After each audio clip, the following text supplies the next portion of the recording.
नमस्कार दोस्तों, डी के क्लासेस यूट्यूब चैनल में आपका फिर से स्वागत है। आज आपके लिए मैं साइंस का इम्पोर्टेंट टॉपिक लेकर उपस्थित हुआ हूँ। इस वीडियो में आपको मैं मानव उत्सर्जन तंत्र के बारे में पूरा डिटेल से समझाऊंगा। तो चलिए फ्रेंड्स, स्टार्ट करते हैं आज का ये टॉपिक। आप सभी से रिक्वेस्ट है कि आप वीडियो को अंत तक देखें और वीडियो अच्छा लगे तो लाइक ज़रूर करें। तो चलिए स्टार्ट करते हैं। आज का टॉपिक है मानव उत्सर्जन तंत्र। उत्सर्जन क्या होता है, मनुष्यों में उत्सर्जन तंत्र क्यों पाया जाता है, या ये उत्सर्जन तंत्र क्या काम करता है, उत्सर्जन कौन कौन से होते हैं, इन सभी के बारे में डिटेल्स बता रहा हूँ। उत्सर्जन क्या होता है? सबसे पहले उत्सर्जन शरीर में उपापचय क्रियाओं के फलस्वरूप, उपापचय यानी कि शरीर में होने वाली क्रिया है, उपापचय क्रिया है, इनके फलस्वरूप बने बेकार तथा हानिकारक नाइट्रोजन युक्त पदार्थ, बेकार तथा हानिकारक नाइट्रोजन युक्त पदार्थों को शरीर से बाहर निकालने की क्रिया कहलाती उत्सर्जन। उत्सर्जन प्रक्रिया कहलाती है। जो शरीर में बेकार पदार्थ हैं, जैसे यूरिया है, जैसे साल्ट है, जैसे पसीना है, जैसे सीबम है, ये वेस्ट पदार्थ हैं जो अपने शरीर में बनते हैं और इनको फिर अलग अलग अंगों के द्वारा बाहर निकाला जाता है। तो इस प्रक्रिया को कहते हैं उत्सर्जन। क्या कहते हैं? उत्सर्जन। अब शरीर में उत्सर्जन जो ये अंग होते हैं वो विभिन्न प्रकार के होते हैं, जिसमें आपको पहला है त्वचा। त्वचा एक उत्सर्जी अंग है जो क्या करता है, पसीना, शरीर से पसीने को बाहर निकालता है, सीबम और सैल्ट या नमक। पसीना जो होता है पसीने को बाहर निकालता है, सीबम को बाहर निकालता है और नमक को बाहर। पसीना जनरली आप सबको पता होता है पसीना क्या होता है, त्वचा द्वारा पसीना निकलता है, जैसे मुझे पसीना आ रहा है, ठीक है। ये त्वचा, ये उत्सर्जी अंग है, इस त्वचा के द्वारा ही पसीना निकलता है। दूसरा है सीबम। सीबम क्या होता है? सीबम आपने देखा होगा, जब तेली त्वचा होती है, तेली त्वचा में तेल तेल जैसा यहाँ निकलता है। आप सुबह उठते हो, उठने के जस्ट बाद आप अगर चेहरे पर हाथ लगाएंगे तो आपको सीबम दिखेगा, वो होता है सीबम। और तीसरा होता है नमक। आप पसीने के अंदर नमक पाया जाता है, नमक की मात्रा होती है सैल्ट ना। आपने कभी पसीना चखा हो तो आपको पता होगा कि उसमें नमक होता है। दूसरा है फेफड़ा। फेफड़ा जनरली क्या करता है, आप सभी को पता है CO2। फेफड़ा जो होता है CO2 रिमूव करता है, CO2 यानी कार्बन डाइऑक्साइड की मात्रा को बाहर निकालता है। दूसरा होता है कार्बन डाइऑक्साइड के अलावा वाष्प, और तीसरा होता है बलगम। क्या होता है? बलगम। ये होता है वाष्प और बलगम। कार्बन डाइऑक्साइड जनरली आपको पता है ऑक्सीजन अंदर ली जाती है और कार्बन डाइऑक्साइड बाहर किया जाता है, ये फेफड़े के द्वारा होता है। वाष्प, आप सोच रहे होंगे कि वाष्प को फेफड़ा बाहर कैसे निकालता है, तो चलिए मैं आपको बताता हूँ। जब ठंड के दिनों में आप सांस लेते हो, सांस के द्वारा जो हवा बाहर आती है और बाहर वो हवा में आप धुआं धुआं दिखता है आपको, वो है वाष्प। तो फेफड़ा वाष्प को भी बाहर निकालता है। तीसरा है बलगम। बलगम आपने देखा होगा, जोर से अंदर नाक के अंदर हवा खींचते हैं और फिर वो कप जैसा आता है, उसको बाहर फेंकने का काम है ना, वो किसके द्वारा किया जाता है? ये फेफड़ों के द्वारा किया जाता है, ठीक है। तीसरा है बड़ी आंत। बड़ी आंत क्या करती हैं? अपचा भोजन।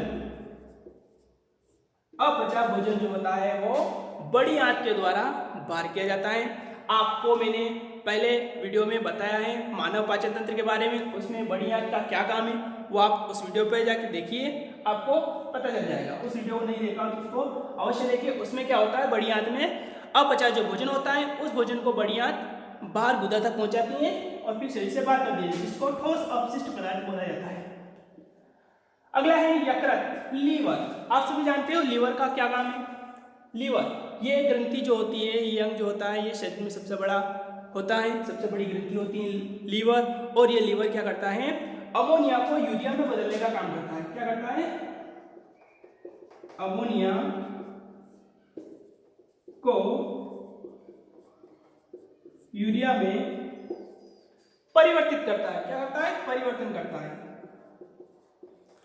या इसको बदल देता है। अमोनिया बहुत ही जहरीला पदार्थ है जो अपने शरीर के लिए हानिकारक है। इस हानिकारक पदार्थ को ये लीवर क्या करता है, ये अमोनिया को यूरिया में बदल देता है। यूरिया इससे थोड़ा कम हानिकारक है, ये यूरिया भी हानिकारक है अपने शरीर के लिए, लेकिन इससे थोड़ा कम हानिकारक है, इसलिए ये अमोनिया को यूरिया में कन्वर्ट करने का काम कौन करता है, यकृत करती है। ठीक है, नेक्स्ट है वृक्क यानी किडनी। ये मुख्य उत्सर्जी अंग होता है। क्या होता है, मुख्य उत्सर्जी अंग। ये अपने शरीर का मुख्य उत्सर्जी अंग होता है जो अमोनिया द्वारा बनने वाले यूरिया को शरीर से बाहर करता है। क्या करता है, अमोनिया जो होता है उस अमोनिया को यूरिया में बदल देता है ये लीवर, और लीवर के यूरिया में बदलने के बाद ये यूरिया को बाहर निकालने का काम कौन करता है, किडनी। कौन करता है, किडनी। अब चलते हैं किडनी के ऊपर। ये किडनी कैसी होती है और किस प्रकार से काम करती है। मैंने आपके सामने एक डायग्राम शो किया है किडनी का। देखिए इसमें दो किडनियां होती हैं। जनरली मानव में, सभी मानव में दो किडनियां पाई जाती हैं। दो किडनियां क्यों पाई जाती हैं, क्योंकि एक किडनी अगर काम करना बंद कर देती हैं तो एक किडनी वो पूरा काम कर सकती हैं। ये प्रकृति द्वारा प्रदत्त है, भगवान द्वारा बनाई गई है। ठीक है, ये किडनी दो पार्ट होते हैं। दोनों किडनी के जस्ट सतह से लगी हुई एड्रिनल ग्रंथि पाई जाती है। दोनों किडनी का आकार होता है सेम के बीज के समान होता है। सेम के बीज जैसा आकार होता है दोनों किडनियों का। और एक किडनी दूसरी किडनी से थोड़ा नीचे होती है। दाएं किडनी तो ऊपर होती है, बाएं किडनी थोड़ी सी नीचे होती है। हल्की सी, ज़्यादा डिफरेंस नहीं होता लेकिन हल्की सी नीचे होती है। अब पुरुषों में किडनी जो होती है उसका भार, पुरुषों में किडनी का भार होता है 125 से 170-75 ग्राम समथिंग होता है। पुरुष में किडनी का भार 125 से 170 ग्राम होता है। कितना होता है, 125 से 170 ग्राम। और स्त्री में किडनी का भार 115 से 125 ग्राम तक पाया जाता है। ठीक है, अब चलते हैं डायग्राम को डिस्कस करते हैं। डायग्राम के बारे में, सभी मानव में इस प्रकार की दो किडनियां पाई जाती हैं और इस किडनी के जस्ट सिरे पर लगी होती एड्रिनल ग्रंथि। एड्रिनल ग्रंथि को अधिवृक्क ग्रंथि भी बोलते हैं। ठीक है, हिंदी में नाम इसका अधिवृक्क ग्रंथि। एड्रिनल ग्रंथि कि जस्ट जो सिरा होता है ये सिरा कहलाता है किडनी का। दोनों किडनियों में, मैं एक तरफ का आपको बताऊंगा, दोनों में सेम होता है। किडनी की जो बाहरी सतह होती है उसको हम कहते हैं कार्टेक्स। क्या कहते हैं, कार्टेक्स। किडनी का बाहरी सतह जो होती है उस सतह को कहा जाता है कार्टेक्स। और आंतरिक सतह कहलाता मेडुला। किडनी का बाहरी सतह कार्टेक्स कहलाती है और आंतरिक सतह मेडुला कहलाती है। ठीक है, और ये वाला जो सिरा है, ये डार्क जो दिख रहा है, ये रीनल शिरा कहलाती है। क्या कहलाती है, रीनल शिरा। और ये जो डार्क नहीं है वो होता है रीनल धमनी।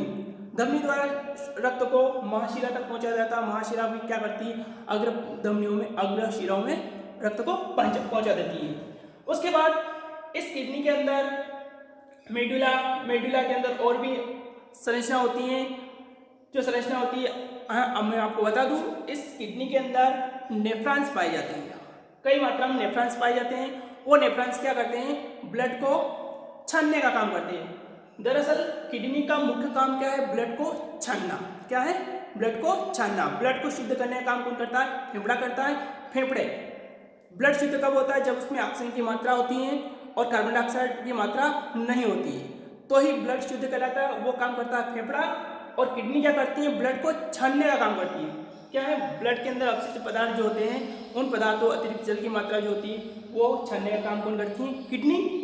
और इसके अंदर पाया जाता है नेफ्रॉन्स। नेफ्रॉन कई सारे गुच्छे होते हैं और वो नेफ्रॉन्स दोनों किडनियों में पाए जाते हैं और यहाँ पे छानने की क्रिया की जाती है, रक्त को छाना जाता है। तो रक्त को छानने के पश्चात जो अपशिष्ट पदार्थ जो होते हैं, अपशिष्ट जो पदार्थ होते हैं ना, उत्सर्जी पदार्थ जो कहा जाता है, बेकार के पदार्थ, हानिकारक नाइट्रोजन युक्त पदार्थ होते हैं, वो मूत्रवाहिनी अपने शरीर में किडनी से जुड़ी हुई एक जोड़ी मूत्रवाहिनी, एक इधर और एक इधर, दोनों किडनियों से निकलने वाली, एक इधर और एक इधर, तो दोनों एक जोड़ी मूत्रवाहिनी पाई जाती है। और ये दोनों मूत्रवाहिनी उत्सर्जी पदार्थ को कहाँ लाती है, मूत्राशय में लाकर इकट्ठा करती है। कहाँ लाकर इकट्ठा करती है, बूंद बूंद बूंद बूंद करके ये मूत्राशय में आकर एकत्रित होता है। कहाँ एकत्रित होता है, मूत्राशय में एकत्रित होता है।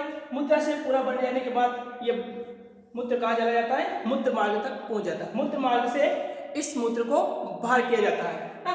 दरअसल मूत्र में क्या होता है, यूरिया पाया जाता है ना। 95 में आपको बताऊंगा इसका संगठन कितना क्या होता है। तो मूत्रवाहिनी किडनी से लगी हुई होती है और एक जोड़ी मूत्रवाहिनी पाई जाती है और एक जोड़ी मूत्रवाहिनी क्या करती है, मूत्र को लाके, यूरिया को लाके मूत्राशय में इकट्ठी करती है और यहाँ से फिर उस यूरिया को, जो उत्सर्जी पदार्थ है, उसको शरीर से बाहर किया जाता है। ठीक है, तो ये मुख्य उत्सर्जी अंग है। मानव उत्सर्जन तंत्र, ये पूरा एक उत्सर्जन तंत्र है, ये पूरा एक उत्सर्जन अंग है किडनी। और ये सभी अंग जो मिलकर काम करते हैं, ये सभी अंग जो उत्सर्जी अंग हैं, ये सभी उत्सर्जी पदार्थों को बाहर निकालते हैं, तो इसी को हम उत्सर्जन तंत्र कहते हैं। अब मैं आपको बताऊं कि जो मूत्र होता है, मूत्र में कितनी मात्रा में क्या होता है। पहला होता है वाटर, पहला होता है जल। जल 95% मूत्र में पाया जाता है। दूसरा होता है यूरिया, यूरिया 2% पाया जाता है। और तीसरा है अन्य पदार्थ। ठीक है, ये 3% पाया जाता है। तो ये है मूत्र का संगठन। मूत्र के अंदर 95% जल की मात्रा होती है, 2% यूरिया की मात्रा होती है और अन्य पदार्थ जो होते हैं वो 3% मात्रा में पाए जाते हैं। ठीक है, तो ये था आज का टॉपिक। आशा करता हूँ कि आपको अच्छा से समझ में आया होगा। मैंने पूरी कोशिश करी आपको पूरा समझाने की। मानव उत्सर्जन तंत्र, उत्सर्जन क्या होता है, उत्सर्जी अंग क्या होते हैं, उत्सर्जी अंग द्वारा कौन कौन से पदार्थ उत्सर्जन किया जाता है, और मुख्य उत्सर्जी अंग कौन सा अपने शरीर में मुख्य उत्सर्जी अंग है, ये किडनी। 2 किडनियां पाई जाती हैं। किडनी की सिरे पर एड्रिनल ग्लैंड लगी होती हैं। इसके अंदर नेफ्रॉन्स पाए जाते हैं। नेफ्रॉन्स ब्लड को छानने का काम करते हैं और अशुद्धि जो होती हैं पदार्थ, उनको शरीर से बाहर किया जाता है। एक जोड़ी मूत्रवाहिनी, और ये मूत्रवाहिनी क्या करती है, मूत्रवाहिनी से मूत्र, यूरिया मूत्राशय में पहुंचता है और मूत्राशय में पहुंचने के बाद ये शरीर से बाहर कर दिया जाता है। तो आशा करता हूँ कि वीडियो आपको अच्छा लगा होगा। ऐसे ही वीडियो बार बार मैं अपने YouTube चैनल पर अपलोड करता रहूँगा। आप आसानी से इन वीडियो को देखकर अच्छे से तैयारी कर सकते हैं। धन्यवाद फ्रेंड्स, बार बार आपको मैं ऐसे वीडियो आपको लाता रहूँगा। Thank you.